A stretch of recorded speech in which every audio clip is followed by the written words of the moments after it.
Hello and welcome to another episode of Lore and Loot. Today we're going to be doing a guide to light armor and shields. Now armor comes in three varieties in Morrowind.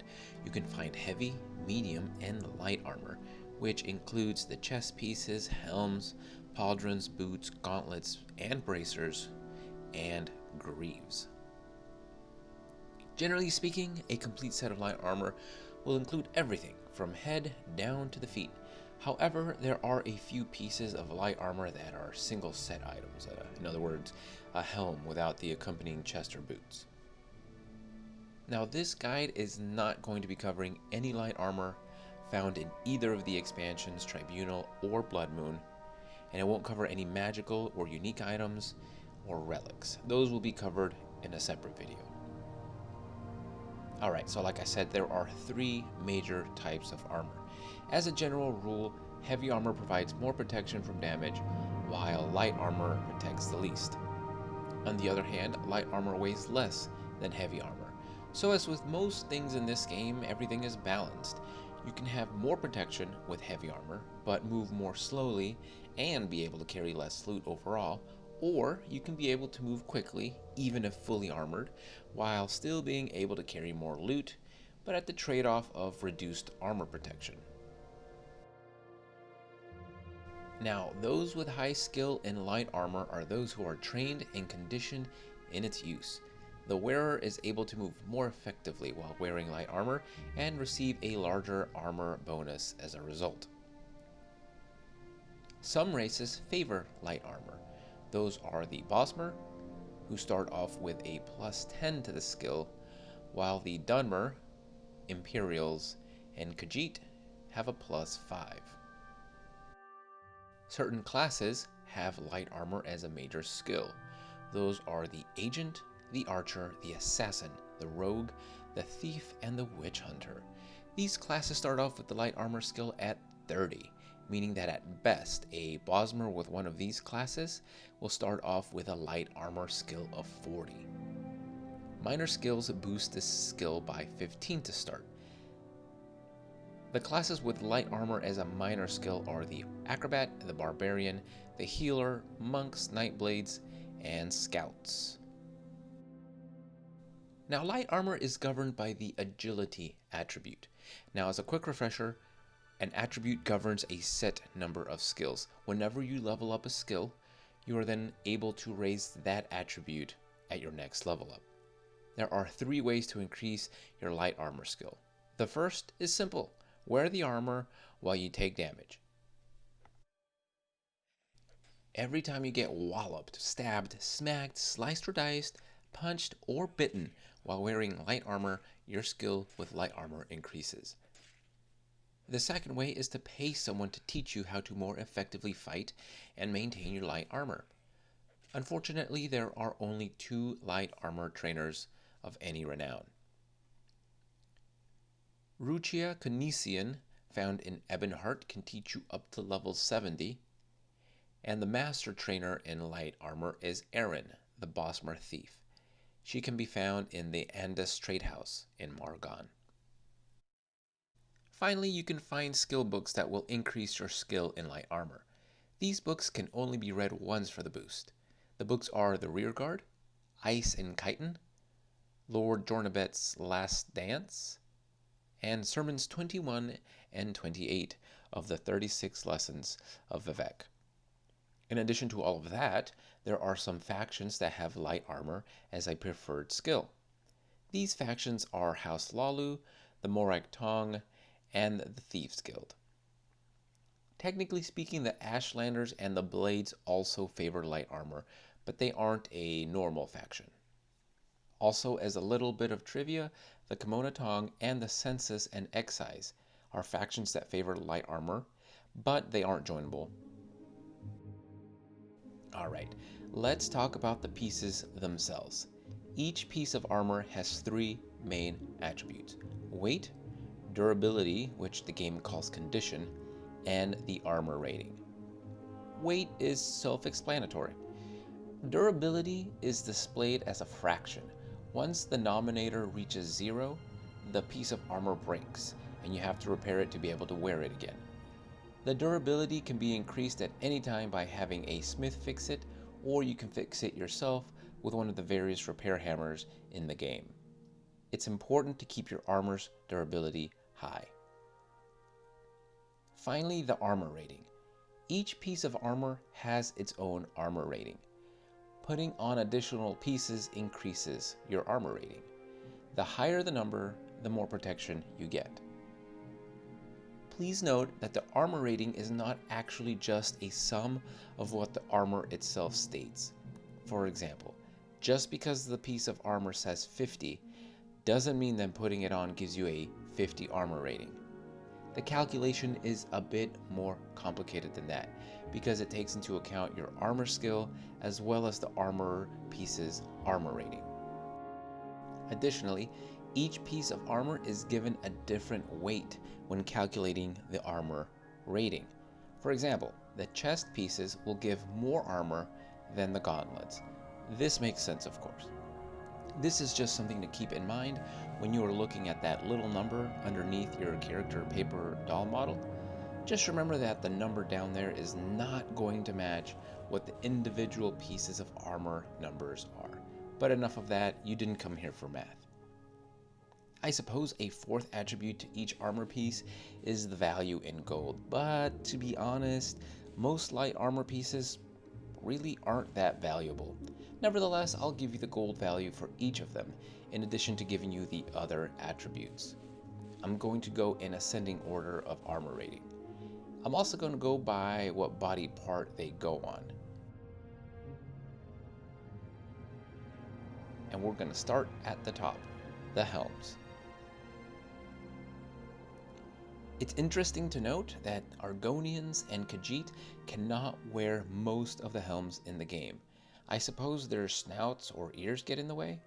The only helms those two races are able to wear are the Netch leather helm, the Nordic fur helm, the Colovian fur helm, and the glass helm.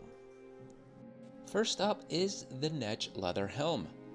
The Netch leather helm has an armor rating of 5, a weight of 3, an endurance of 50, and is worth 15 gold.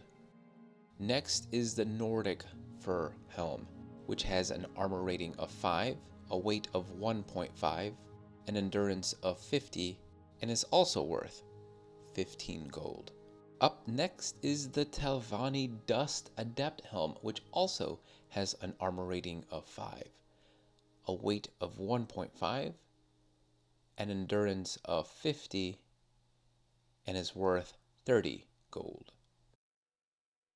The Telvanni Mole Crab helm has an endurance of 6, a weight of 2, an endurance of 60, and is worth 19 gold.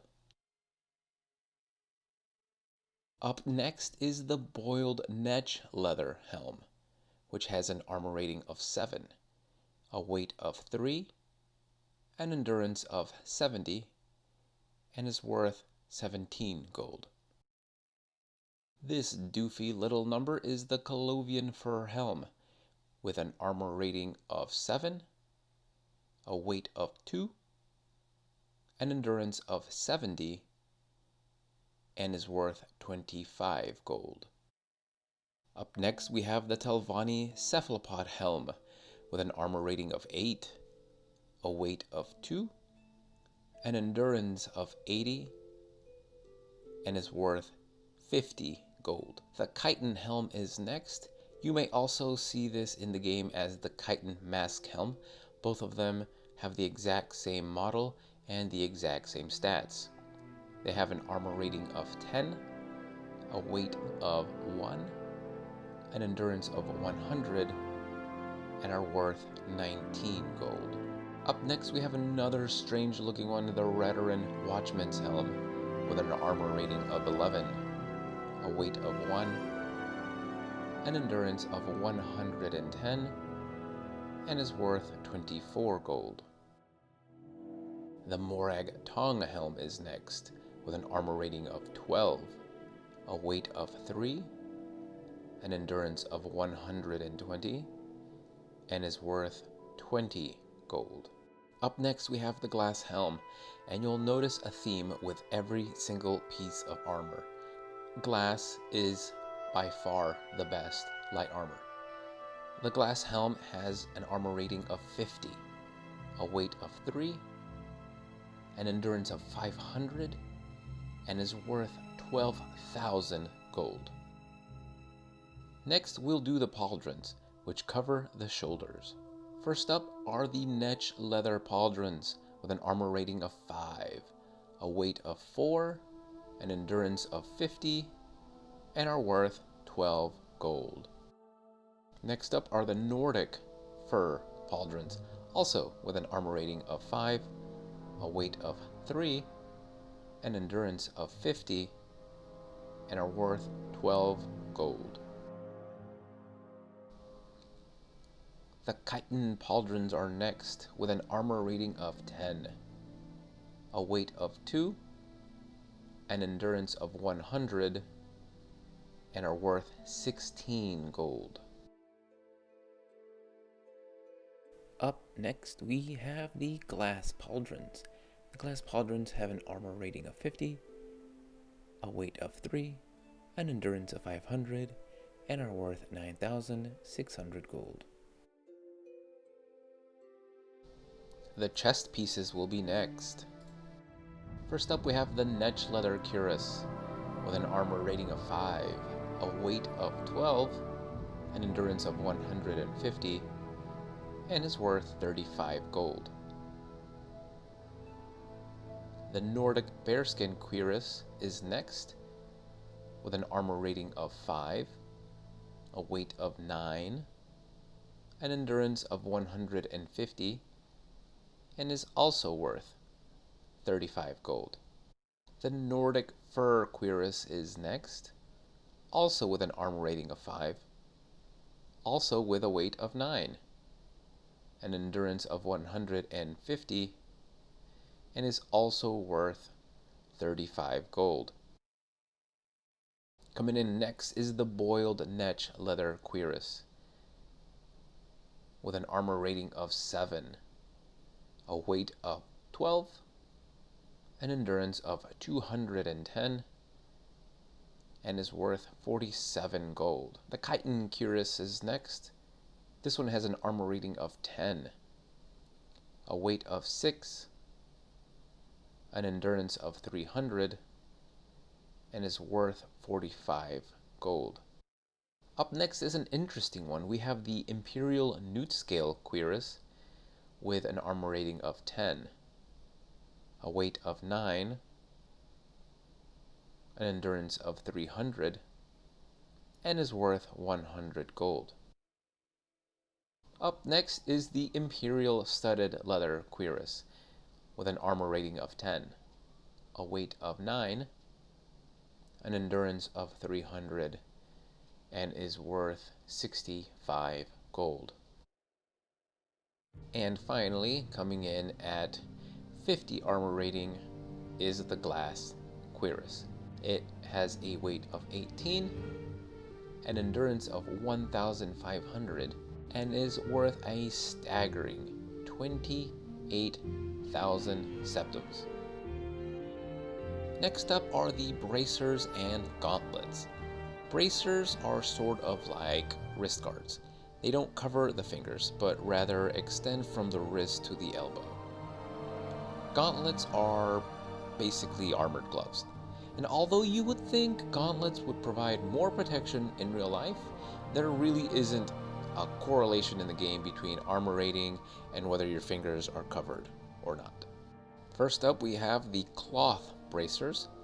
These have an armor rating of 4, a weight of 1.5, an endurance of 20, and are worth 3 gold. Up next is a strange one, the left and right leather bracers. I give them individually because although they both have an armor rating of 5 and a weight of 1.5 and are both worth 5 gold, the left leather bracer has an endurance of 20, while the right leather bracer has an endurance of 25. It's the only piece of light armor that has such a difference in endurance between left and right. Up next we have the Nordic fur bracers. These also have an armor rating of 5, a weight of 1.5, an endurance of 25, and are worth 5 gold. Up next we have the Netch leather gauntlets with an armor rating of 5, a weight of 3, an endurance of 25, and are worth 7 gold. The Nordic fur gauntlets are next. These also have an armor rating of 5, a weight of 1.5, an endurance of 25, and are worth 7 gold. Up next are the chitin gauntlets. These have an armor rating of 10, a weight of 1, an endurance of 50, and are worth 9 gold. And finally, of course, are the glass bracers with an armor rating of 50, a weight of 3, an endurance of 400, and are worth 4,000 gold. The greaves are next. Greaves are essentially armored pants. First up, we have the Netch leather greaves. These have an armor rating of 5, a weight of 7, an endurance of 50, and are worth 22 gold. Nordic fur greaves are next, also with an armor rating of 5, a weight of 5.4, an endurance of 50, and are worth 22 gold. Up next are the chitin greaves. These have an armor rating of 10, a weight of 5.4, an endurance of 100, and are worth 29 gold. Finally, the glass greaves, with an armor rating of 50, a weight of 9, an endurance of 500, and are worth 17,600 gold. The final category of armor we're going to cover is boots. The Netch leather boots are first with an armor rating of 5, a weight of 8, an endurance of 50, and are worth 10 gold. Next are the Nordic fur boots with an armor rating of 5, a weight of 6, an endurance of 50, and are worth 10 gold. Coming up next are the chitin boots with an armor rating of 10, a weight of 6, an endurance of 100, and are worth 13 gold. And of course, coming in at an armor rating of 50 are the glass boots. Glass boots have a weight of 3, an endurance of 500, and are worth 8,000 gold. Now there is one more set of boots. These are the heavy leather boots. In the base game, these have an armor rating of 50 as well, just like the glass boots. A weight of 8, an endurance of 500, and are worth 100 gold. However, for some reason this was considered a bug, and if you are using the Morrowind patch project, the stats of these boots has been altered. They now have an armor rating of 8, an endurance of 500, a weight of 8, and a value of 100 gold. Now that's it for the light armor. Technically we're done, but we are going to cover shields. Shields are not technically armor. They're shields, and they are governed by their own skill called block. The block skill is not affected by your light armor. Having a high light armor skill will not make you a better blocker, and being a good blocker will not make you have a higher light armor skill. Now, blocking is random. Well, What I mean is, blocking, much like hitting an opponent with a weapon, it's a function of the enemy's probability to hit you, calculated against your probability to block. Evade is also thrown into the mix to further complicate things. The basic idea is that if an enemy attack is marked as a hit, quote unquote, then your block skill then comes into effect to see if you block the attack. You cannot use a shield if you have a torch or a two-handed weapon equipped. You cannot block if you have a spell readied. Your chance of blocking will always be between 10% and 50%. Even if your skill is 100, even if you cheat and use console commands and increase your blocking to 500, you can never block 100% of incoming attacks. Let's run through the blocking skill quickly.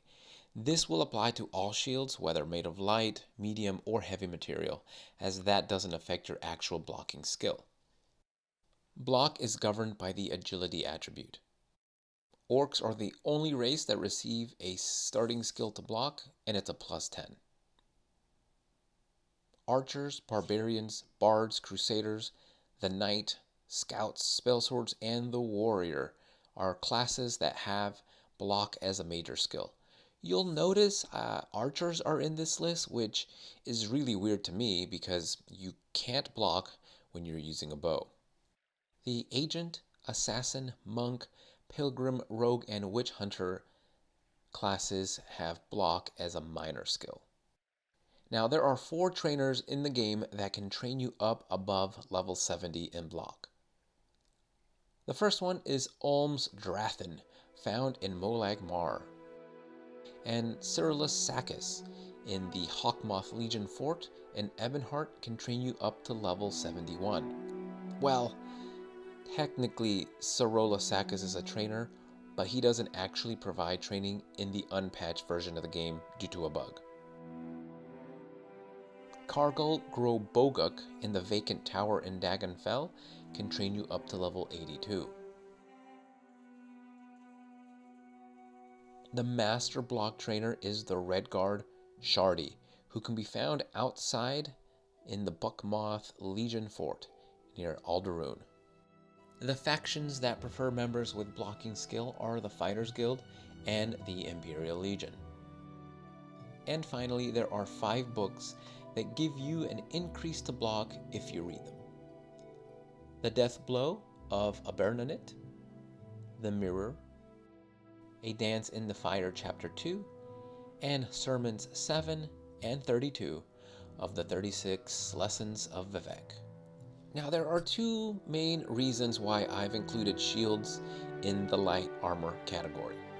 First, there just isn't enough material to warrant an entire video on shields. There are only 7 light shields in the game. Second, the shields are made of the same material as the armor. Each armor type has a corresponding shield, and it seems to me like they're part of a set, so thematically it just made sense to include them along the armor. Anyways, onto the shields themselves, ranked from least armor rating to highest. Up first we have the Netch Leather Shield, with an armor rating of 5, a weight of 6, an endurance of 100, and is worth 17 gold. Up next is the Nordic Leather Shield, also with an armor rating of 5, a weight of 4.5, an endurance of 100, and is worth 25 gold. The Netch Leather Tower Shield is next with an armor rating of 5, a weight of 9, an endurance of 100, and is worth 25 gold. The Chitin Shield is next with an armor rating of 10, a weight of 4, an endurance of 200, and is worth 22 gold. Chitin Tower Shield is up next with an armor rating of 12, a weight of 6, an endurance of 240, and is worth 32 gold. And finally, we have the glass shields. First up is the regular glass shield, This one has an armor rating of 50, a weight of 9, an endurance of 1000, and is worth 13,600 gold. Finally, we have the best shield in the game, the Glass Tower Shield. This one has an armor rating of 55, a weight of 9, an endurance of 1,100, and is worth 20,000 septims. So as you can see, there are only 4 actual full sets from head to toe of light armor: Nordic fur, Netch leather, chitin, and glass. Now, of course, there are enchanted variables and unique magical versions of these items, but like I said, we'll cover those in a different video. And that's it for this guide to light armor and shields. I hope you enjoyed this video, and I'll see you in the next episode of Lore and Loot.